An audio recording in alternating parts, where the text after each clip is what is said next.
This is the Eye on Annapolis Daily News Brief, keeping you informed about the happenings in Annapolis and the area. Local news, local sports, local events, local opinion, and of course, local weather. The Eye on Annapolis Daily News Brief starts now. Good morning. It's Tuesday, July 2nd, 2019. This is John Frenaye, and this is your Eye on Annapolis Daily News Brief.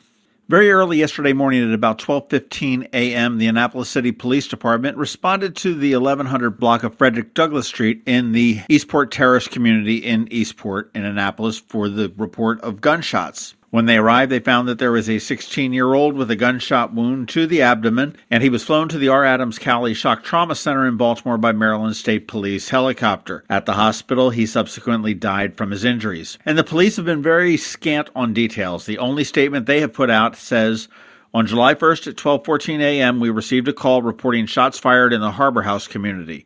During the investigation, a juvenile victim was located and flown to a local trauma center. The victim later succumbed to their injuries. There is no further information at this time.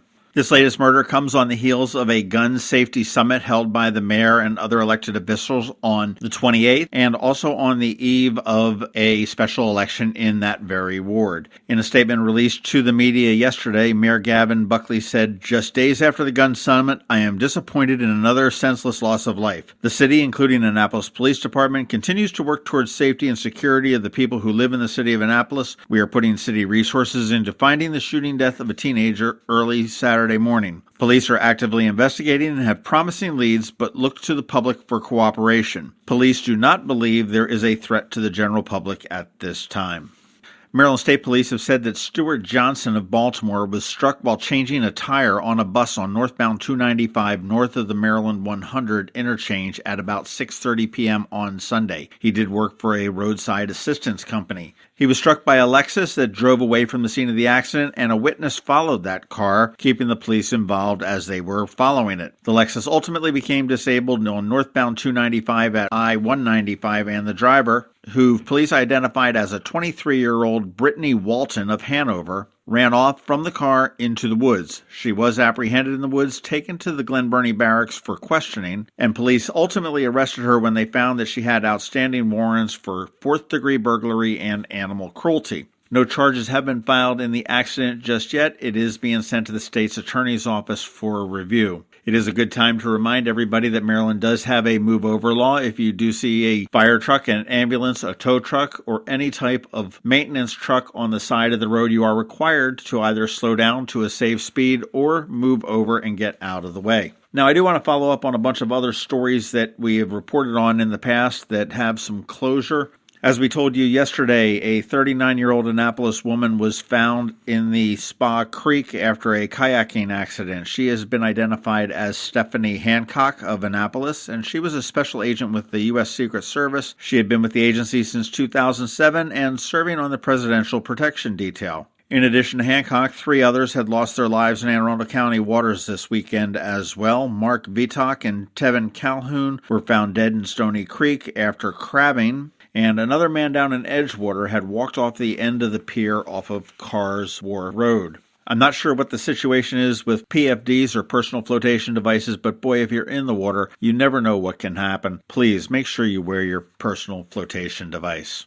Back in July of 2018, we talked about a DNA company called Parabon Nanolabs, which was able to get a composite sketch and a suspect for Anne Arundel County Police in an 8-year-old murder. Yesterday, Fred Lee Frampton, 33 of Glen Burnie, entered a plea of guilty to 1 count of first-degree murder of Michael Temple. This all stems back to February of 2010 when Anne Arundel County Police Department were investigating a home invasion and robbery and shooting in Odenton on Williamsburg Lane. The victim was identified as Michael Anthony Temple. 5 years later, he died due to complications of that shooting. Now, it was just not an assault. It became a murder investigation for Anne Arundel County Police. In December of 2015, Parabon Nanolabs gave them a composite sketch that they had developed detailing what the suspect might look like. On July of 2018, utilizing public genealogy databases, they were able to share ancestry lines.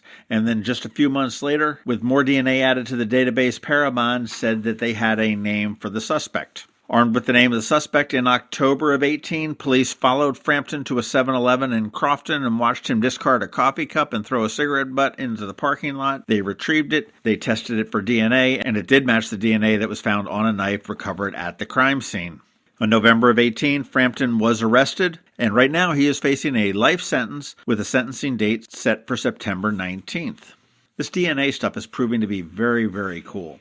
Yesterday we reported about a scuffle up at the Smyrna Park Library when two people accosted a board member during the Drag Queen Storytime. Now we've learned that a Millersville man has been charged with assault and banned from county libraries. Scott Thomas Miller, 28, was charged with disorderly conduct, disturbing the peace, and second-degree assault after he shoved Ron Sapp, who was an Anne Arundel County Public Library board member. Sapp did say he plans to press additional charges. Anne Arundel County Library spokesperson Christine Feldman said that there were about 30 protesters outside that prayed and carried signs and talked peacefully outside of the library. The Drag Queen Storytime had 2 sessions, 1 p.m. and 3. It brought about 300 parents and toddlers to the event. During the second session, the 2 protesters walked in and began to shout at the performer, and the scuffle ensued. Feldman did say that Miller and the other man who was not arrested are banned from the Anne Arundel County Public Libraries for a year, and at their next board meeting, the board is going to consider banning the 2 for life. As for Miller, he was released on his own recognizance with no bond. All right, we do have an election going on today. The polls do open actually just right about now if you're listening to this first thing. They are open from 7 a.m. to 8 p.m. in Ward 6. They are going to be at the Eastport Community Center. This is only for voters in Ward 6. And a lot of people have asked my prediction, and I got pretty specific on this one, and here I'll give it to you now. I think George Gallagher will come out to be the victor. He is the Republican candidate. And here's my reasoning. There's about a 70-30% split between Democrats and Republicans, with the Democrats having the 70%. There are 1,800 eligible voters. I predict there's going to be about a 15% voter turnout. That'll give me about 270 people that will vote in the election. I do believe that the Republican turnout will be a little bit higher than the Democrats. Figure probably about 18%. The Democrats will be a little bit lower than the Republicans at about 12%. Both of those might be a little bit higher. Figure about a 14% turnout for Dems. There's going to be 168 votes cast. With an 18% turnout for the Republicans, there will be 108 votes cast. All votes will generally be cast along the party lines. However, the Dems will split the vote with DeJuan Gay as the write-in. If Gay gets 61 or more votes, he loses the election for the Democrats. My guess is that it will be a majority to Yanis Kakiani, probably 60-40 due to being on the ballot as not a write-in candidate, and the name recognition he got from the primary. That would give Yanis 101 votes, Gay with 67. Neither of them will beat the 108 that Gallagher might have.